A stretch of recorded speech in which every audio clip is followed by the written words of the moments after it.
अब हम लोग बात करते हैं मुगल शासन व्यवस्था के बारे में। जो मुगल कालीन शासन व्यवस्था रही है उस पर बात करते हैं, और यहाँ से भी क्वेश्चंस पूछे जाएंगे। याद रखिए आप लोग, आप चाहे किसी भी एग्जाम की तैयारी क्यों ना कर रहे हो। और मंत्री परिषद को विजारत कहा जाता था। मुगल काल में मंत्री परिषद को विजारत कहा जाता था। बाबर के शासनकाल में आप देखिए वजीर पद काफी महत्वपूर्ण था। कौन सा? वजीर पद। और सम्राट के बाद शासन के कार्यों को संचालित करने वाला सबसे महत्वपूर्ण अधिकारी वकील था, और जिसके कर्तव्यों को अकबर ने दीवान, मीर बख्शी और आप देखिए सद्र व मीर समन में विभाजित किया था। और औरंगजेब के समय में आप देखिए असद खान ने सर्वाधिक 31 वर्षों तक दीवान के पद पर काम किया था, और मीर बख्शी द्वारा सरखत नाम के पत्र पर हस्ताक्षर के बाद ही सेना को हर महीने वेतन मिल पाता था। और जबकि भी सद्र न्याय विभाग के प्रमुख का कार्य करता था, तब आप देखिए उसे काजी कहा जाता था। क्या? काजी कहा जाता था। ये भी आप लोगों को देखने को मिलेगा। उसके बाद आप देखेंगे कि यहाँ कुछ और पॉइंट आप लोगों को देखने को मिलेंगे। लगानहीन भूमि, मदद ए मास का निरीक्षण सद्र करता था, और सम्राट के घरेलू विभागों का प्रधान मीर समा कहलाता था। मीर समा कहलाता था। सूचना एवं गुप्तचर विभाग का प्रधान दरोगा ए डाक चौकी कहलाता था एक तरह से। ठीक है, तो इसे भी आप लोग याद रखिएगा। दरोगा ए डाक चौकी कहलाता था। और शरीयत के प्रतिकूल कार्य करने वालों को रोकना आम जनता, क्या? आम जनता के दुष्चरित्रता से बचाने का कार्य मुहतसिब नामक अधिकारी करता था। कौन सा? मुहतसिब नामक अधिकारी। प्रशासन की दृष्टि से मुगल साम्राज्य का बंटवारा सूबे में, किसमें? सूबे में, और सूबों का सरकार में, सरकार का परगना या महाल में, और महाल का आप देखें जिला या दस्तूर में, और आप देखिए दस्तूर ग्राम में बटे हुए थे। किसमें? गांव में बटे हुए थे। प्रशासन की सबसे छोटी इकाई ग्राम थी, और जिसे आप देखेंगे क्या? माओदा या फिर आप देखिए दीह कहते थे। माओदा के अंतर्गत छोटी छोटी बस्तियों को नागला कहा जाता था। क्या? नागला कहा जाता था। और यहाँ देखिए मुगल काल के प्रमुख अधिकारी एवं कार्य हो गए, इनमें पद हो गए, ये आप देखिए कार्य हो गए। सूबेदार आप देखिए प्रांतों में शांति स्थापित करना, प्रांत कार्यकारिणी का प्रधान होता था। दीवान, क्या? दीवान, ये आप देखिए प्रांतीय राजस्व का प्रधान सीधे शाही दीवान के प्रति जवाबदेह था ये। फिर आप देखिए बख्शी, ये प्रांतीय सैन्य प्रधान था।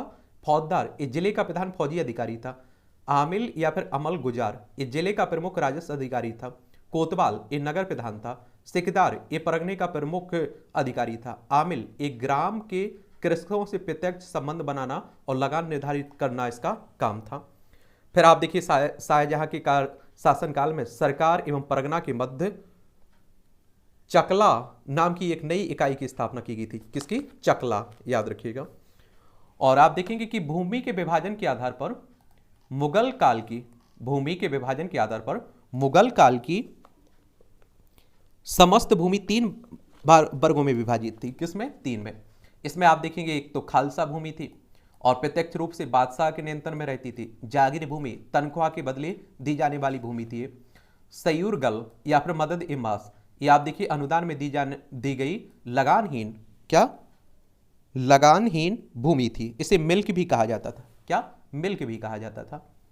और आप देखिए शेरशाह द्वारा भू राजस्व हेतु अपनाई जाने वाली पद्धति, क्या पद्धति? राई का उपयोग अकबर ने भी किया था। और आप देखेंगे अकबर के द्वारा करोड़ी नामक अधिकारी की नियुक्ति 1573 में की गई थी, और इसे अपने क्षेत्र से 1 करोड़ दाम वसूल करना होता था। और आप देखिए 1580 में अकबर ने दहसाला नाम की नवीन कर प्रणाली, क्या? नवीन कर प्रणाली, ये आप देखेंगे 1580 की बात है। 1580 में आप देखें अकबर ने दहसाला नाम की नवीन कर प्रणाली प्रारंभ की थी। इस व्यवस्था को टोडरमल बंदोबस्त भी कहा जाता है, और इस व्यवस्था के अंतर्गत भूमि को 4 भागों में विभाजित किया गया। कितने? 4 भागों में विभाजित किया गया था। तो ये भी आप लोग याद रखिएगा। और इसमें आप देखिए पोजल, क्या? पोलज, पोजल नहीं पोलज, इसमें नियमित रूप से खेती होती थी। वर्ष में आप देखते हैं 2 बार होती थी। परती भूमि, इस भूमि पर 1 या 2 वर्ष के अंतराल पर खेती की जाती थी। चाचर, इस पर 3 से 4 वर्ष के अंतराल पर खेती की जाती थी। बंजर, यह खेती योग्य भूमि नहीं थी, इस पर लगान नहीं, क्या इस पर आप देखेंगे कि नहीं थी, इस पर लगान नहीं वसूला जाता था। अब आप कुछ होगा ही नहीं, भूमि योग्य ही नहीं होगी, खेती योग्य, तो क्या वसूला जाएगा। फिर आप देखिए 1570-71 में टोडरमल ने खालसा भूमि पर भू राजस्व की नवीन प्रणाली जब्ती प्रारंभ की और इसमें कर निर्धारण की 2 श्रेणियां थी। एक तो आप देखते हैं तखसीस और दूसरी थी तहसील कहते थे। और औरंगजेब ने अपने शासनकाल में नस्क प्रणाली को अपनाया था। किसे? नस्क प्रणाली को अपनाया और भू राजस्व की राशि को उपज का आधा कर दिया था। और आप देखिए मुगल काल में कृषक 3 वर्गों में विभाजित थे। कितने?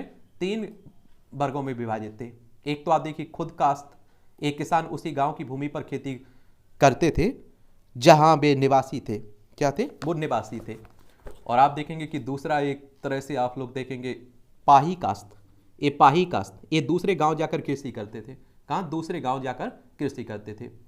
फिर आप देखिए मुजारियन, ये आप देखिए खुद कास्त कृषकों से भूमि किराए पर लेकर कृषि कार्य करते थे। मुगल काल में रुपए की सर्वाधिक ढलाई औरंगजेब के समय में हुई थी। किसके? औरंगजेब के समय में हुई थी। ये आप देखेंगे आना सिक्के का प्रचलन शाहजहां ने करवाया था। किसने? शाहजहां ने करवाया था। और आप देखेंगे कि जहांगीर ने अपने समय में सिक्कों पर अपनी आकृति बनवाई और साथ ही आप देखेंगे उस पर अपना और नूरजहां का नाम भी अंकित करवाया था। क्या? नाम भी अंकित करवाया था। और इसमें आप देखिए मुगलकालीन लगान वसूल करने की व्यवस्थाएं जो थी उन्हें भी देख लीजिए। ये आप देखिए दी गई हैं। सबसे पहले आप देखिए गल्ला बक्सी, इसमें फसल का कुछ भाग सरकार द्वारा ले लिया जाता था। किसमें? गल्ला बक्सी में। नसक, इसमें खड़ी फसल के आधार पर लगान का अनुमान लगाकर फसल का कटने पर उसे ले लिया जाता था। यह व्यवस्था बंगाल में देखने को मिलेगी।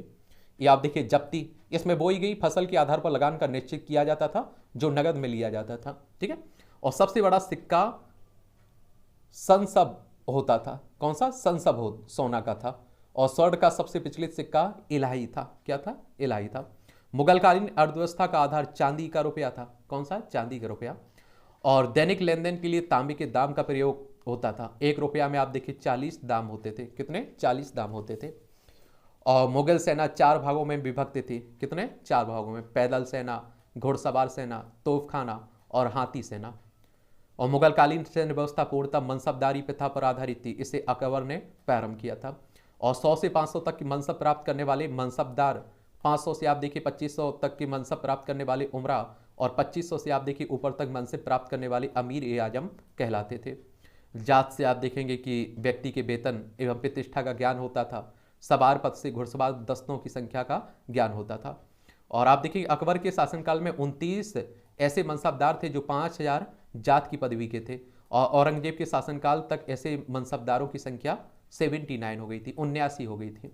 और जहांगीर ने आप देखें सवार पद में 2 अस्पा और सिंह अस्पा की व्यवस्था की थी। सर्वप्रथम यह महावत खां को दिया गया था।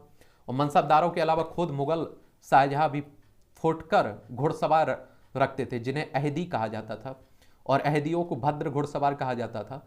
और उनके वेतन दूसरे घुड़सवारों से काफ़ी ज़्यादा होते थे। ये बहुत ही विश्वस्त सैन्य दल के सदस्य होते थे।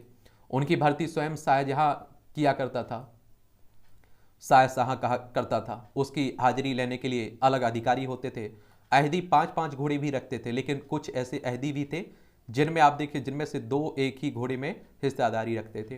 अहदियों के कर्तव्य बहुमुखी होते थे और शाही कार्यालय के अधिकतर मुंशी, दरबार के चित्रकार और शाही कारखानों के फोरमैन इसी सैन्य दल से चुने जाते थे। तो ये आप देखेंगे कि सैन्य क्या मुगल काल की शासन व्यवस्था की कहानी खत्म हो जाती है। तो इसके बारे में भी याद रखिएगा आप लोग।